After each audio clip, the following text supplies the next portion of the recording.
My name is Catherine. I'm 34 years old, and I've been staying with my mom at our family house ever since my dad died 3 years ago. I decided to stay because I didn't want to leave my mom alone. So I've been here for 3 years now. During this time, some really bad people came to see us. These people were my own brother, Bob, and his wife Jane. I've known Bob since he was born, and Jane has been his girlfriend since they were in middle school. Bob used to bring Jane home during vacations, so I got to know her too. To be honest, I can't forget about those two. They used to bully me just for fun. Both of my parents were usually busy with work, so they weren't around much on weekends. But when they were gone, that's when the bad stuff happened.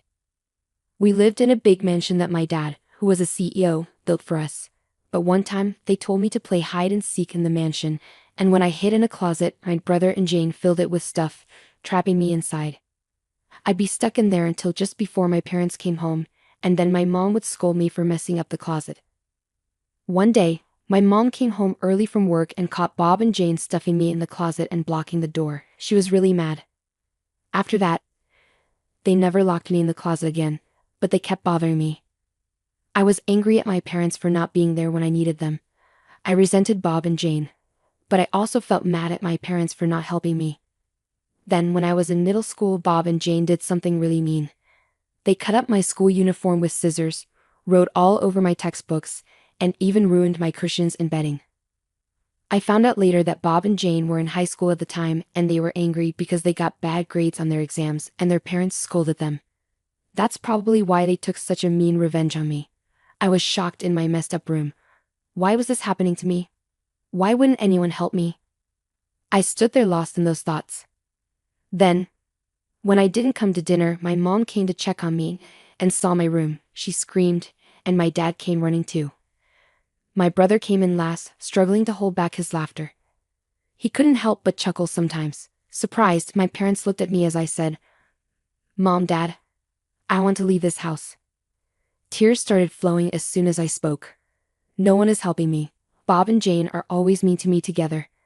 They've ruined my toys, my school stuff, and my clothes. I don't want to live here anymore. I'm mad at both of you, Dad and Mom. You haven't helped me. It was probably the first time I cried so much in front of my family. Before that, I just quietly endured and cried alone when things were tough.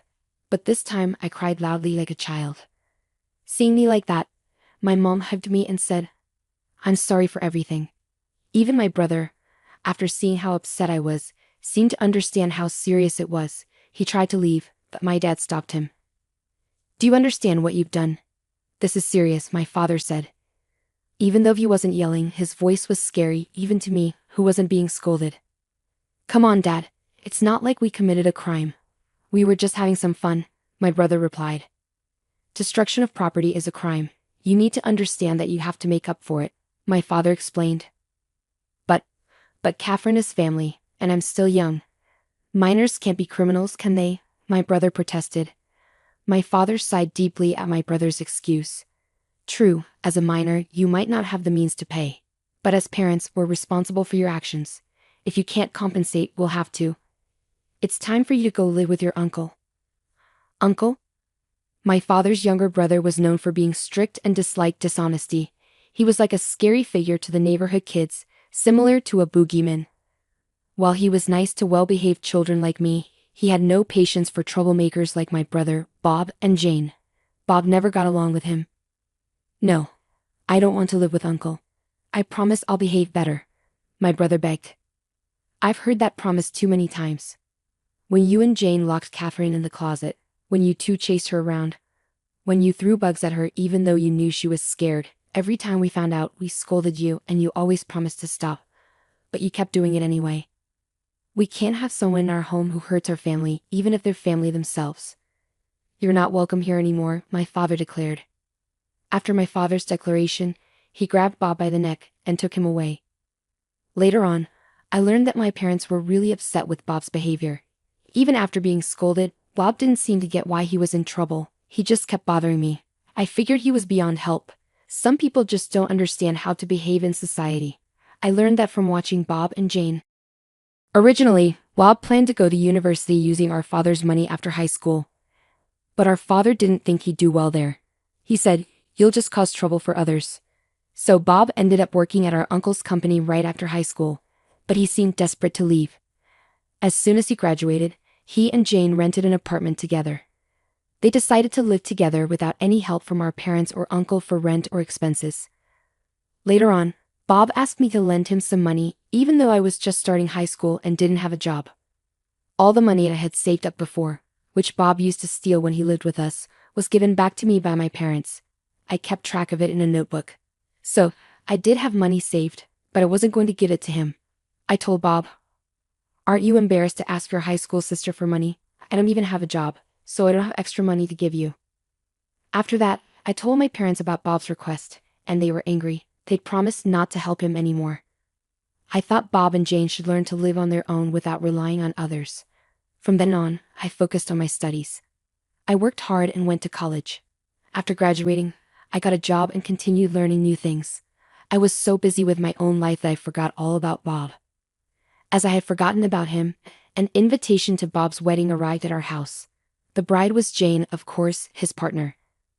So they're finally tying the knot.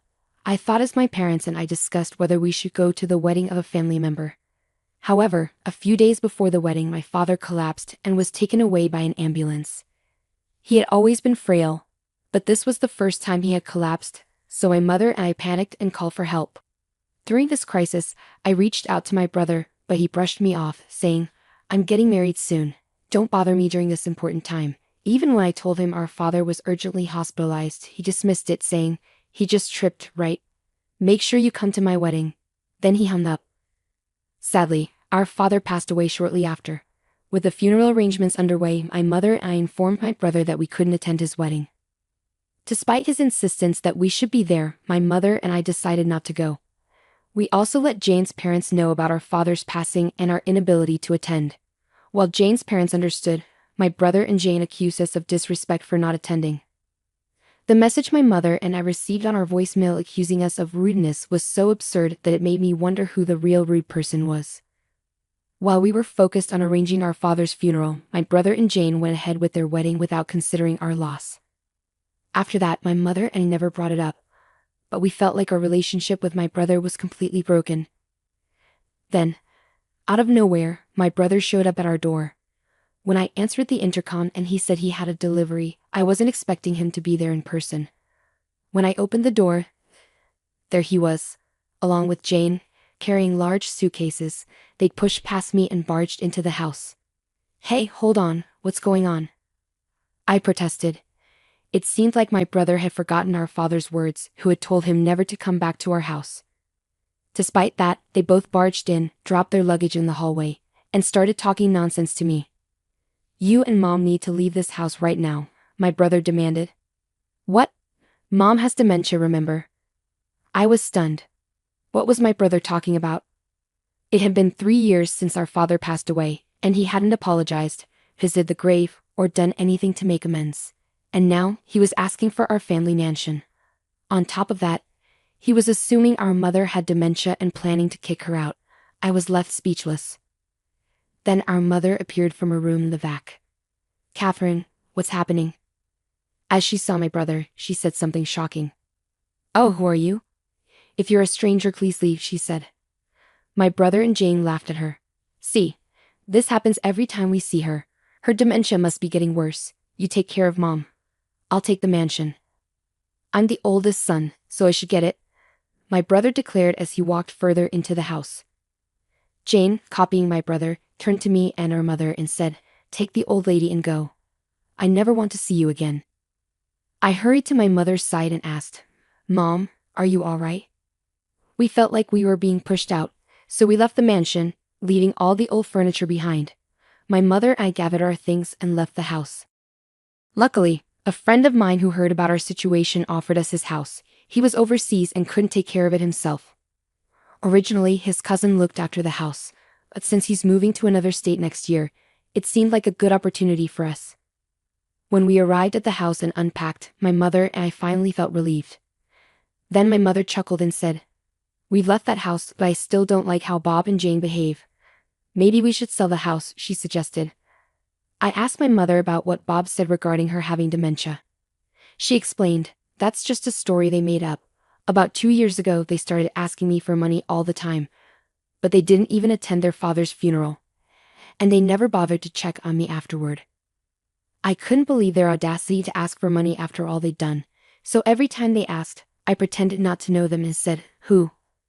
I don't know you. You're a stranger to me, right?" "Oh, I understand now," I remarked.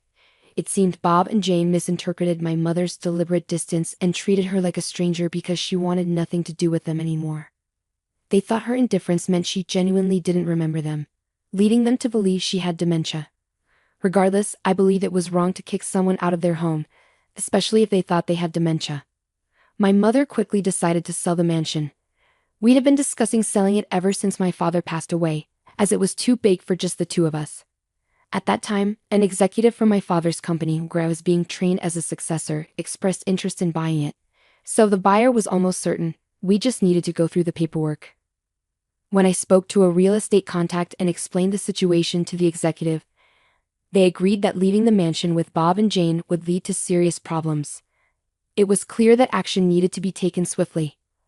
A week later, our phones wouldn't stop ringing. Bob called my mother while Jane called me repeatedly. They probably wanted to tell us the same thing, but we found it amusing and decided to ignore them for 30 minutes and just enjoy our tea. As we chatted, an hour passed without us realizing it, and it seemed like Bob and Jane had been trying to reach us the whole time. When I finally answered Jane's call, she exclaimed, "Finally. Why didn't you answer sooner? There's a big problem. The house has been taken over." "Wait, didn't you two take over the house?" "I think it says who should be saying that we've been taken over," I retorted. "No, Bob and I were living in this mansion, but now some strangers have shown up and are demanding that we leave. They just barged in and are trying to kick us out. Our mansion has been taken over," she exclaimed. I couldn't help but burst out laughing. I really wanted to remind her that they were the ones who invaded the house in the first place and were unlawfully occupying it. Chuckling a bit, I replied, "You're talking about being taken over, but you're not even the legal owners.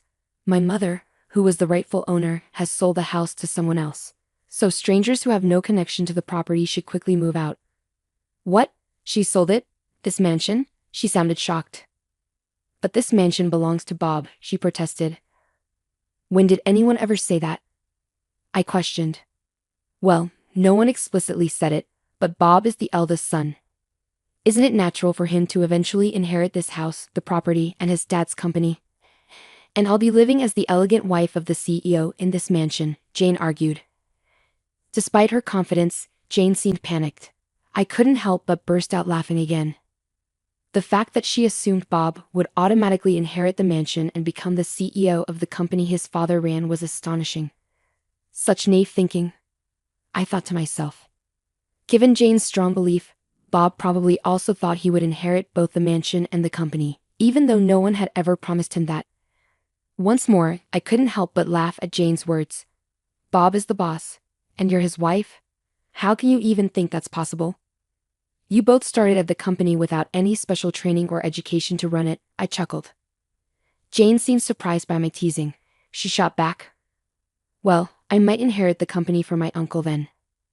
I laughed even harder. "You should check the company news first. And about my uncle's business, his cousin's son is already running it." "What?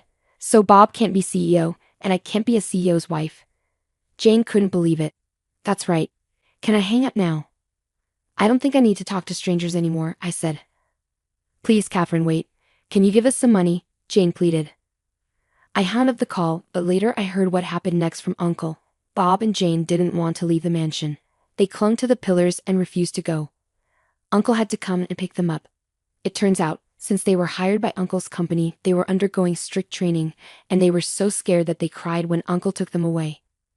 They were taken to a mountain retreat owned by one of Uncle's friends because they were too unpredictable on their own. Uncle warned them that if they didn't behave at the retreat, they'd be stuck there forever. Despite this, they tried to escape multiple times but got caught every time. Meanwhile, the person who was supposed to manage the house was my fiancé, who's currently working abroad. I'm living in his parents' house now. He's planning to come back home this year, so we'll start planning our wedding soon. My mother and uncle who helped us will be invited to the wedding, but Bob and Jane won't be invited.